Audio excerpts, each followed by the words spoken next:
2025 തിരുവാതിര നക്ഷത്രക്കാരെ സംബന്ധിച്ച് ആർഭാട ജീവിതത്തോട് താൽപ്പര്യം വർദ്ധിക്കും. ബന്ധുക്കളുമായി രമ്യതയിൽ പോകാൻ ആത്മാർത്ഥമായി പരിശ്രമിക്കും. എന്നിരുന്നാലും അകാരണമായ മനപ്രയാസങ്ങൾ അനുഭവപ്പെട്ടുകൊണ്ടിരിക്കും. ഏറ്റെടുക്കുന്ന പ്രവർത്തികൾ പലതും യഥാസമയം പൂർത്തീകരിക്കാൻ കഴിഞ്ഞെന്നു വരില്ല. വ്യവഹാരങ്ങളിൽ വിജയമുണ്ടാകും. പുതിയ വാഹനം, ഭൂമി ഇവ സ്വന്തമാക്കാനാകും. ആരോഗ്യകാര്യങ്ങളിൽ പ്രത്യേക ശ്രദ്ധ വേണ്ടിവരും. ധാരാളം യാത്രകൾ ആവശ്യമായി വരും. അതിലൂടെ ക്ലേശങ്ങൾ അനുഭവപ്പെടാം.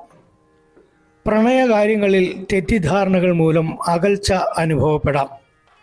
അപവാദങ്ങൾ കേൾക്കാൻ ഈ കാലത്ത് ഇടവന്നേക്കാം. വിലപ്പെട്ട വസ്തുക്കൾ നഷ്ടപ്പെടാനിടയുള്ള കാലം കൂടിയാണ് ഇത്. അയൽ ബന്ധങ്ങൾ സുഖകരമാകണമെന്നില്ല.